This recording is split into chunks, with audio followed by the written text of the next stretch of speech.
Bismillahirrahmanirrahim. Assalamualaikum warahmatullahi wabarakatuh. Yang sama-sama kita hormati Bapak dosen pengampu kita, Bapak Dr. Arif Miboy SAG MPD. Baiklah, kami dari kelompok 12 akan mempresentasikan tentang menulis laporan penelitian. Dalam pokok bahasan kali ini kami akan membahas 3 pokok bahasan. Yang pertama yaitu pengertian laporan penelitian, yang kedua sistematika laporan penelitian, dan yang ketiga adalah mekanisme bimbingan. Baik, saya Khairunisa NIM 212040 akan menyampaikan tentang pengertian laporan penelitian. Laporan adalah sebuah tindakan menyampaikan suatu hasil atau informasi dari suatu kegiatan yang dilakukan dengan sengaja oleh seseorang yang mana dengan tujuan mendapatkan pengetahuan atau informasi baru. Sedangkan penelitian adalah suatu proses mencari serta mengumpulkan informasi atau riset, mengelola dan mengambil catatan data yang dilakukan dengan tujuan mencari pengetahuan baru dan mengembangkannya secara tersusun. Nah, kata riset itu sendiri berasal dari bahasa Inggris yaitu research, yang berarti jalan mengumpulkan data atau informasi. Jadi, apa itu laporan penelitian? Laporan penelitian adalah bentuk laporan atau penyampaian informasi ilmiah atau fakta yang disampaikan secara lengkap, utuh dan konkret sesuai fakta-fakta yang ada yang bersumber dari sebuah penelitian mengenai sesuatu setelah pelaksanaan penelitian itu selesai dan bisa untuk dipertanggungjawabkan. Baik, kita lanjut ke sistematika laporan penelitian.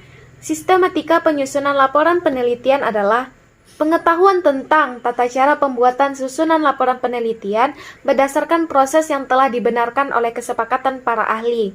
Suatu laporan penelitian umumnya dibagi menjadi 6 bab. Sebelum bab-bab laporan, ada bagian pendahuluan yang memberikan gambaran umum mengenai sebuah laporan. Bagian laporan penelitian pada umumnya terdiri dari beberapa halaman yang berisi. Pertama, halaman judul dengan syarat A. Judul haruslah singkat, spesifik, dan jelas. Yang kedua, judul harus menarik perhatian pembaca ketika dibaca sepintas. Yang ketiga, judul sebaiknya menggambarkan cakupan dan isi yang sedang diteliti. Yang kedua adalah halaman persetujuan. Halaman persetujuan merupakan halaman yang berisi persetujuan dari pembimbing penelitian terhadap proses, hasil, dan laporan penelitian siswa atau mahasiswa. Yang ketiga, halaman pengesahan dari rektor merupakan tanda pengesahan promotor yang menyatakan bahwa laporan sudah sah. Yang keempat, abstrak.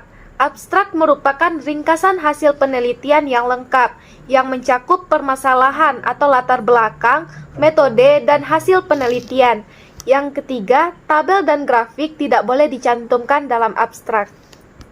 Yang kelima, kata pengantar. Kata pengantar berisi pernyataan ringkas tentang masalah tujuan lembaga yang mensponsori penelitian dan sebagainya. Yang keenam adalah daftar isi. Daftar isi bertujuan agar pembaca dapat mengenali bagian-bagian laporan dan mereka dapat melihat hubungan antara satu bagian dengan bagian yang lainnya. Yang ketujuh, daftar tabel, dan yang terakhir adalah daftar gambar atau grafik, itu pun jika ada.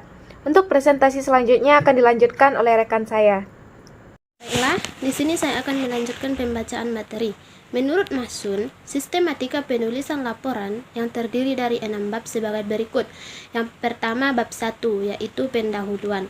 Pendahuluan berisi hal-hal yang dapat memperkenalkan secara ringkas kepada pembaca tentang masalah penelitian, ruang lingkupnya, kegunaan teoritis, serta praktisnya, tinjauan pustaka, dan kerangka dari serta metode penelitian. Yang kedua, bab 2, metodologi penelitian. Hal serupa dijelaskan serta penelitian pada dasarnya adalah suatu prosedur kerja yang sistematis, teratur, dan tertib yang dapat dipertanggungjawabkan secara ilmiah untuk memecahkan suatu masalah atau penelitian guna mendapatkan kebenaran yang objektif. Yang ketiga, bab 3, hasil penelitian dan pembahasan. Pada bagian ini dikemukakan hasil serta analisis data yang diperoleh kepada tahap penyediaan data sehingga diperoleh rumusan yang mengatur gejala kebahasaan yang menjadi objek penelitian. Selanjutnya bab 4 atau kesimpulan saran. Kesimpulan harus perkataan singkat dan tepat yang dijabarkan dari hasil penelitian dan pembahasan. Yang selanjutnya bab 5, daftar pustaka. Semua dokumen, baik yang dipublikasikan maupun tidak dipublikasikan, yang digunakan pada laporan kita semuanya dicantumkan sebagai daftar kepustakaan yang ditempatkan di bagian akhir laporan. Selanjutnya bab 6, lampiran. Lampiran biasanya berisi hal-hal teknis yang akan tampak tidak praktis kalau dimasukkan ke dalam teks laporan, atau akan tidak pantas karena akan mengganggu kelancaran penyajian. Hal-hal yang harus ada di dalam penulisan laporan penelitian umumnya mencakup elemen-elemen sebagai berikut. Yang pertama, judul laporan. Yang kedua, penulis, nama lembaga dan email. Yang ketiga, abstrak. Yang keempat, kata kunci. Yang kelima, pendahuluan. Keenam, pembahasan. Yang ketujuh, instrumen pendukung. Yang kedelapan, simpulan. Yang kesembilan, rujukan. C. Mekanisme bimbingan. A. Ketentuan persyaratan bimbingan skripsi. 1. Seorang mahasiswa dibimbing oleh 2 orang pembimbing skripsi. 2. Proses pembimbingan meliputi pemilihan redaksi judul, penentuan usul penelitian, pelaksanaan penelitian, penulisan bahan, seminar proposal untuk usul dan hasil penelitian. 3. Format skripsi mengikuti ketentuan yang telah disahkan. A. Teknis penulisan termasuk format penulisan yang berlaku. B. Metodologi dan materi keilmuan yang relevan dengan kajian skripsi. C. Penyusunan bahan seminar, usul dan hasil penelitian. D.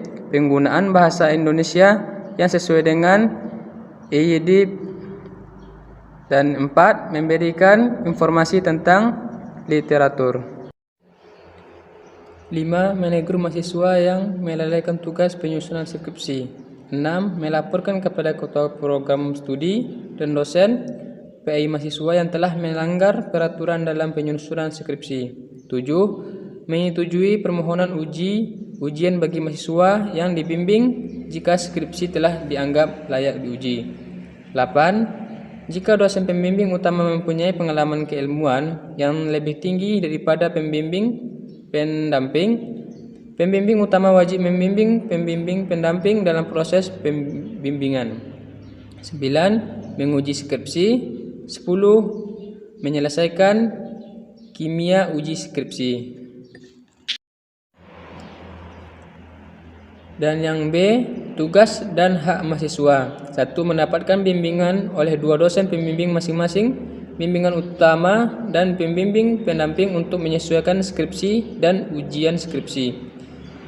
Menghubungi dosen bimbingan secara teratur sesuai dengan jadwal yang diberikan oleh dosen pembimbing untuk mendapatkan bimbingan. 3. Mengetahui sarana perbaikan dari dosen pembimbing. 4.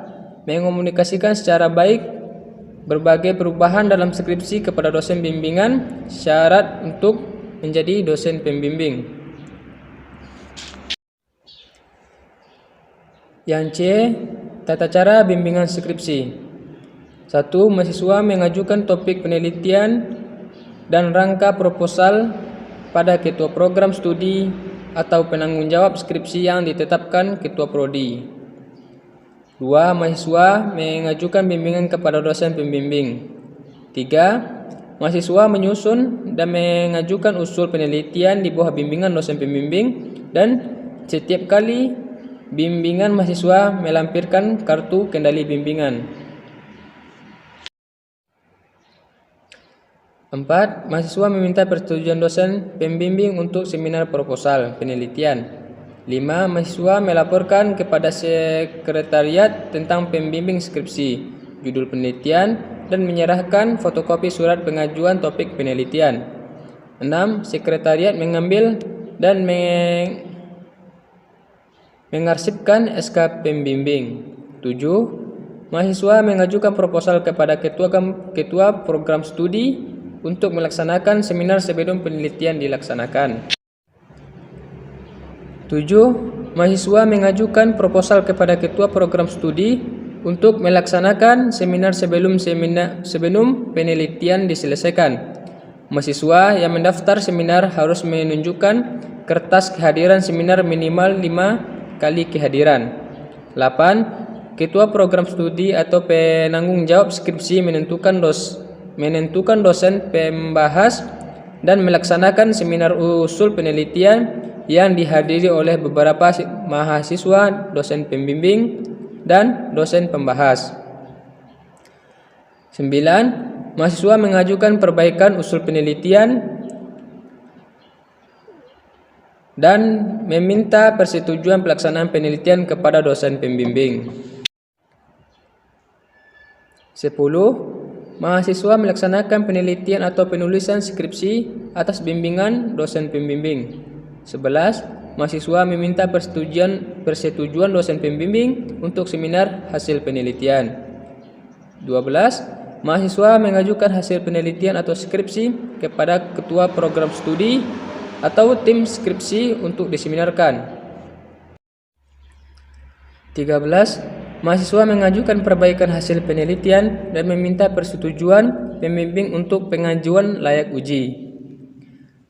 Dan yang terakhir, mahasiswa mengajukan layak uji skripsi kepada ketua program studi atau tim skripsi.